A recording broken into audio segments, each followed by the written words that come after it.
Shalom saudaraku yang dikasihi oleh Tuhan. Senang sekali hari ini kita boleh berjumpa kembali di dalam program Renungan Harian Kristen hari ini, Jumat 11 Maret 2022. Saudara-saudaraku, kita bersyukur kepada Tuhan karena hari ini kita terus diberikan kesempatan untuk dapat memuliakan, menyenangkan hati Tuhan. Nah saudaraku, saat ini kita rindu lebih lagi mengenal pribadinya Tuhan melalui firman-Nya. Mari kita persiapkan hati kita dan kita satukan hati untuk berdoa. Bapa kami yang di surga, kami sungguh bersyukur ya Tuhan, karena hari ini Engkau masih memberikan kami kesempatan untuk kami dapat melakukan aktivitas kami sehari-hari, dan kami rindu lebih lagi Tuhan untuk memprioritaskan Tuhan dan kerajaan-Nya. Tuhan, kami percaya kalau saat ini kami akan senantiasa boleh bersama-sama saudara-saudara kami mendengarkan renungan firman-Mu. Urapi kami Tuhan, ajar kami, sehingga setiap kami boleh merenungkan setiap firman Tuhan.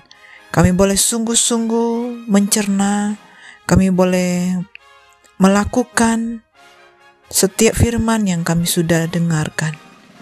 Roh Kudus ajar kami, Roh Kudus penuhi hati kami, Roh Kudus membimbing kami, menuntun kami, sehingga setiap firman Tuhan yang kami dengar sungguh-sungguh tertanam dan akan menghasilkan buah dalam hidup kami. Terima kasih Bapa. Ini doa syukur kami percaya Tuhan menyertai kami. Terpujilah nama-Mu, hanya di dalam nama Tuhan Yesus kami berdoa. Amin. Saudaraku, kita akan belajar firman Tuhan pada hari ini dengan judul Konsekuensi Tindakan. Firman Tuhan ini tertulis di dalam Yeremia 4 ayat 5 sampai dengan 18. Kita buka Alkitab kita bersama-sama. Saya akan membacakan sebagian firman Tuhan ini buat saudara-saudaraku. Yehuda mendapat ancaman dari utara. Beritahukanlah di Yehuda dan kabarkanlah di Yerusalem. Tiuplah sangkakala di dalam negeri, berserulah keras-keras. Berkumpullah dan marilah kita pergi ke kota-kota yang berkubu. Angkatlah panji-panji ke arah Sion. Cepat-cepatlah kamu mengungsi, jangan tinggal diam. Sebab aku mendatangkan malapetaka dari utara dan kehancuran yang besar. Oleh karena itu, lilitkanlah kain kabung, menangis dan merataplah, sebab murka Tuhan yang menyala-nyala tidak surut daripada kita. Pada waktu itu demikianlah firman Tuhan, raja dan para pemuka akan kehilangan semangat, para imam akan tertegun dan para nabi akan tercengang-cengang. Bersihkanlah hatimu dari kejahatan, hai Yerusalem, supaya engkau diselamatkan. Berapa lama lagi tinggal di dalam hatimu rancangan-rancangan kedurjanaanmu? Peringatkanlah kepada bangsa-bangsa, sungguh ia datang. Kabarkanlah di Yerusalem, pengepung datang dari negeri yang jauh, memperdengarkan suaranya terhadap kota-kota Yehuda. Seperti orang-orang yang menunggui ladang mereka, mengelilinginya dari segala pihak. Sebab Yehuda telah memberontak terhadap aku. Demikianlah firman Tuhan. Tingkah langkahmu dan perbuatanmu telah menyebabkan semuanya ini kepadamu. Itulah nasibmu yang buruk, betapa pahitnya sampai menusuk hatimu. Amin. Nah saudaraku, malapetaka akan menghampiri Yehuda. Serangan musuh dari utara akan semakin mendekat. Persoalan bangsa Yehuda pada saat itu tidak terlepas dari keberadaan mereka di hadapan Tuhan. Tidak seperti dunia sekuler saat ini, yang memisahkan unsur-unsur kehidupan bangsa dengan keberadaan Tuhan. Yehuda menganggap bahwa segala sesuatu terjadi berkenaan dengan relasi mereka dengan Allah.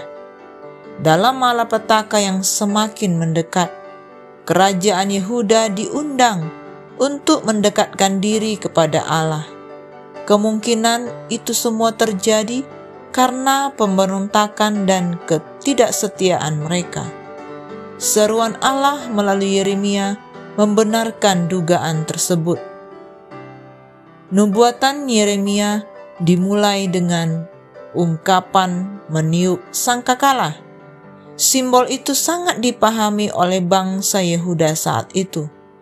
Sangkakala adalah tanda bagi penduduk kota agar waspada, sebab ancaman akan datang. Setelah tiupan sangkakala, Allah melanjutkan dengan seruan agar bangsa Yehuda menyelamatkan diri dari bahaya yang akan datang dari utara. Malapetaka itu akan mendarat di tanah Yehuda. Tidak disebutkan secara pasti asal malapetaka tersebut. Mungkin saja Asyur, Mesir, atau Babel. Namun, Yeremia melihat bangsa-bangsa itu sebagai alat yang dipakai Tuhan untuk menghukum umatnya. Dahsyatnya malapetaka yang akan datang digambarkan laksana singa yang akan memangsa apa yang ada di hadapannya. Tanah akan menjadi tandus dan tidak layak untuk didiami. Umat akan berkabung atas malapetaka itu. Para pemimpin bangsa akan dibuat gemetar dan kehilangan semangat. Menurut Yeremia, hari penghukuman itu akan segera datang dan semuanya disebabkan oleh tingkah laku Yehuda yang tidak setia. Di dalam amarahnya yang benar dan kudus itu, ia menjatuhkan hukuman mengerikan ini ke atas mereka. Sekarang aku sendiri akan menjatuhkan hukuman atas mereka. Penjatuhan hukuman itu dilakukan bukan dalam amarah yang menyala-nyala, melainkan dengan hukuman yang disampaikan dengan hikmat, sesuai keadilan dan pertimbangan matang. Ada yang mengartikannya sebagai sekarang aku akan melaksanakan hukuman atas mereka, sesuai malapetaka yang disampaikan sebelum itu. Dan kita yakin bahwa penghukuman Allah memang sesuai dengan kebenaran dan pelaksanaan hukuman itu. Perhatikanlah, penghukuman Allah akan jatuh dan menimbulkan ketakutan teramat besar pada orang-orang yang merasa sangat aman. Juru selamat kita sudah mengatakan sebelumnya bahwa pada penghancuran terakhir atas Yerusalem, orang akan mati ketakutan karena kecemasan. Sesudah menjadi hal biasa apabila mereka yang telah menipu dan memperdayakan orang dengan perasaan aman secara kedagingan tidak saja melemahkan tetapi juga mengecilkan hati mereka ketika kesusahan datang. Nah saudaraku, nubuatan penghukuman yang akan ditimpakan kepada Yehuda mengingatkan kita akan keadilan dan kemahakuasaan Allah. Manusia seringkali angkuh dan tidak mau melihat bahwa segenap tindakannya disertai konsekuensi tertentu. Tidak terkecuali dosa-dosa yang sering dilakukan. Ingatlah hal itu dalam kehidupan dan tunduklah kepada Tuhan. Demikianlah renungan firman Tuhan pada hari ini saudaraku. Kita bersama-sama boleh merenungkan firman Tuhan ini. Kita boleh melihat sejarah dari Yehuda dan orang-orang Israel. Bagaimana konsekuensi yang sudah mereka terima atas dosa-dosa mereka. Nah, saudaraku, mari kita review kehidupan kita atas apa yang sudah kita lakukan. Mari kita bersama-sama meminta ampun. Bahkan kita sungguh-sungguh semakin serius dengan panggilan Tuhan dalam hidup kita, sehingga kita tidak menimbulkan setiap hal-hal yang tidak diinginkan dalam seluruh hidup kita. Nah, saudaraku, mari kita satukan hati kita untuk berdoa. Terima kasih Bapa, kami bersyukur kalau firman Tuhan yang mengajar kami, menegur kami, sehingga kami boleh semakin hati-hati di dalam melakukan segala sesuatunya.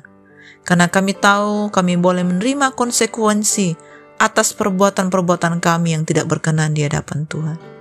Ini kami ya Bapa, kuduskan kami, layakkan kami. Kami rindu menyenangkan hati-Mu.